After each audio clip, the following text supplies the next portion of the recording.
Asdiqa, salam alaikum, bonjour ou bonsoir les amis. J'espère que vous allez bien partout où vous vous trouvez. En tout cas, c'est ce que je vous souhaite. Et pour le meilleur de toutes les circonstances et de toutes les situations, bien entendu. Bienvenue sur votre chaîne Bled Magharibia, qui attend comme toujours vos encouragements, qui nous font beaucoup de bien et dont nous avons bien besoin. Merci pour vos compliments, merci aussi pour vos commentaires et merci tout particulier pour vos précieux conseils. Mais n'oubliez pas, tout simplement, comme d'habitude, de vous abonner pour rester tout simplement très informé des dernières nouvelles de votre chaîne. الأصدقاء، نتمنى تكونوا بخير وعلى خير أينما كنتم. أهلا وسهلا بكم ومرحبا بكم في قناتكم. Cette séquence vidéo revient sur une certaine, entre guillemets, guerre au Sahara. Point d'exclamation et point d'interrogation, dont le secrétaire général de l'ONU, l'Organisation des Nations Unies, prend ses distances petit à petit avec la version de ce chimérique Polisario. Car après les menaces, ce même Polisario, décidément, alerte sur une offensive de ce qui est appelé les forces armées royales, les phares, alors qu'en ce qui concerne ce même Sahara, des militaires français ont visité ce qu'on appelle les team sites ou les team sites de la MINURSO. En effet, dans son nouveau rapport sur la situation au Sahara, le secrétaire général des Nations Unies a tenu à prendre ses distances avec une certaine version du Polisario sur l'existence d'une guerre, entre guillemets, dans la région, qu'on ne voit pas, qui est invisible sur le terrain, bien sûr. Antonio Guterres a également reconnu l'impact des relations tendues entre le Maroc, mais cette fois-ci, l'Algérie, la créatrice de ce Polisario, sur le cours de ce conflit inventé. Bien sûr, le secrétaire général des Nations Unies a remis au Conseil de sécurité son nouveau rapport sur la situation au Sahara occidental. Mais tout de même, il reste marocain. Le document d'une vingtaine de pages note la persistance d'une faible, très faible hostilité entre le Maroc et ce front de Polisario. Mais en réalité, il s'agit là d'un certain régime algérien qui est derrière. Un contexte qui représente de sérieux défis pour les opérations de cette MINURSO, particulièrement dans sa logistique et ses efforts de réapprovisionnement. C'est ce qu'a souligné toujours Antonio Guterres. Pour rappel, juste pour rappel, fin mars 2023, les milices du Polisario avaient empêché un convoi de véhicules de la MINURSO d'accéder à ce qu'on appelle ces team sites ou team sites situés à l'est du mur des sables, érigé par les forces armées royales, ces phares. Sous pression internationale, le front avait fini par rétropédaler dans une lettre officielle adressée toujours à Antonio Guterres, qui a d'ailleurs réservé les paragraphes 15 et 16 de ce document à cet incident dans ce rapport. En outre, le secrétaire général de l'ONU note que la mission onusienne continue de recevoir des informations du Polisario et de médias sur des frappes de drones des phares à l'est du mur des sables, survenus en novembre 2022, janvier et septembre 2023, ce qui a auguré de ce poids lourd de la rupture des relations entre Rabat et Alger.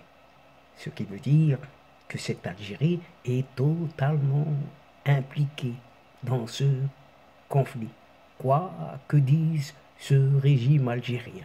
Ainsi, Antonio Guterres admet que la MINURSO n'est pas en mesure de prouver de manière indépendante les échanges de tirs dans le nord du territoire, près du Mehbes. Normal, vous allez dire. Derrière ce Polisario, il y a sa marraine algérienne. Le document de Guterres souligne l'apport des phares cette fois-ci dans l'escorte de missions d'inspection des casques bleus dans des zones à l'ouest du mur des sables. Toutefois, Antonio Guterres déplore que ces visites ne se produisent que quelques jours après que la MINURSO ait reçu des informations sur la commission d'actes d'hostilité. Toujours dans son rapport, Antonio Guterres a reconnu que la rupture des relations entre le Maroc et l'Algérie continue d'impacter la situation au Sahara occidental marocain. Citons pour preuve l'interview accordée en décembre 2022 par cet effacé pseudo-président athée à un quotidien français, le Figaro. Il serait bon que l'ONU ne condamne pas uniquement les annexions qui ont lieu en Europe. Qu'en est-il de l'annexion du Golan par Israël ou du Sahara occidental par le Maroc? S'était-il interrogé, ce raté athée? Eh bien, ce raté athée n'avait pas hésité non plus à pointer la responsabilité du royaume. C'est le régime marocain qui cause des problèmes. S'est-il plaint encore une fois cet athée?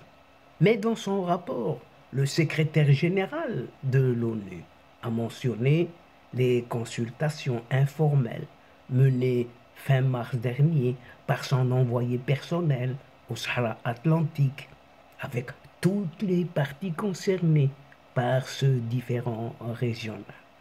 Antonio Guterres, toujours lui, a relevé que les représentants du Maroc, de l'Algérie et du Polisario ont réaffirmé à Stéphane de Mistura leur position traditionnelle.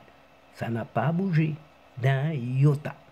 Des positions réitérées à Stéphane de Mistura lors de sa tournée en septembre dernier au Maroc et en Algérie et à l'occasion de sa rencontre à New York avec le chef du Polisario, Brahim Ghali, alias Ben Battouj, poussé par ce régime algérien, qui se dit non impliqué dans cette partie. Tiens, alors qu'il en est derrière par tous les moyens possibles. Le rapport d'Antonio Guterres fera l'objet d'un débat au Conseil de sécurité dans les tout prochains jours. Et pendant ce temps, le Polisario alerte à qui veut bien l'entendre sur un plan des forces armées royales visant à attaquer des positions situées à l'est du mur des sables. Suite à une réunion urgente des membres de la direction militaire du front, cette alerte générale a été sonnée, mais dont on n'entend pas du tout le glas. Des articles ont mis en garde contre une imminente attaque de l'occupant, ciblant le territoire libéré de ce qui en est appelé le Midjak. Il y a quelques semaines, le Polisario avait adopté un ton menaçant envers le Maroc. Mais on les attend toujours. Ils n'y sont pas, jamais venus. tout le territoire du Sahara occidental. Pour eux, dans son espace aérien, terrestre et maritime, dans le désert, est désormais une zone de guerre, indiquée ce front dans un communiqué. Mais on attend toujours, bien que le Maroc continue d'observer le silence sur les pertes, soi-disant, causées par les bombardements, comme s'il y en avait et qu'on n'en a jamais entendu parler, des forces sahraouies, il ne peut plus continuer à cacher que la guerre, et le mot est lâché, s'étend, vous savez où? À l'intérieur même du Maroc, et fait même des victimes. Ajouter la même source de ce communiqué du Polisario. Le Polisario fait des victimes de son côté par la guerre, ajoutant ces victimes à d'autres victimes du séisme, bien entendu. Ce changement de temps du front coïncide avec l'examen, tout simplement pour faire diversion par le Conseil de sécurité de la question du Sahara occidental et le début des travaux de la 4e commission de l'ONU, puisque le moment est presque arrivé pour une certaine résolution du mois d'octobre. Mais alors, chers amis, qui croire dans ces cas-là? Car, entre-temps, des militaires français, eux, poursuivent leur visite comme si de rien n'était à Laayoune. Et pas plus tard que ce mercredi dernier, les membres de la délégation se sont rendus pratiquement en touristes au siège de la MINURSO où ils ont eu des entretiens avec des représentants de la mission onusienne dans un calme olympien. Il n'y a rien du tout sur ce territoire. Et ils se sont également déplacés à bord d'un hélicoptère vers des sites situés à l'ouest du mur des sables, tenus par les casques bleus. Toujours rien, aucun bruit de bottes, ni même une balle de tirée. La délégation militaire française, qui comprend notamment un cadre du ministère français de la Défense, a eu des discussions tranquilles avec le gouverneur marocain chargé de la coordination avec la MINURSO. La veille, mardi, la mission française s'est réunie avec le maire de Laayoune, Moulay Hamdi Ould Rachid, et des élus locaux. La délégation n'a pas rencontré des représentants d'associations défendant les positions de ce chimérique Polisario. Juste pour rappel, une mission de l'ambassade française à Rabat, composée de l'attaché militaire et du directeur de la sécurité, ainsi qu'un conseiller à la chancellerie, avait déjà visité Laayoune. Mais cette fois-ci, c'était en mars 2021. Tout est calme en cette région. Il n'y a rien à dire. C'est pour cela que le secrétaire général de l'ONU s'en distancie de plus en plus, petit à petit. Et il n'y voit rien à cela. Prochain épisode, pour cela, nous le verrons dans la prochaine résolution du comité du Conseil de sécurité de l'ONU. Et nous verrons le résultat. Et donc, chers amis, c'est ici que se termine cette séquence et à une prochaine fois, Inch'Allah, en vous retrouvant avec un immense plaisir. Mais n'oubliez pas de vous abonner pour recevoir tout simplement les dernières infos de votre chaîne, tout en vous remerciant pour votre suivi, votre fidélité. Mais n'oubliez pas de partager. Toujours partager autant que vous pouvez le faire. La chaîne a énormément besoin de vous.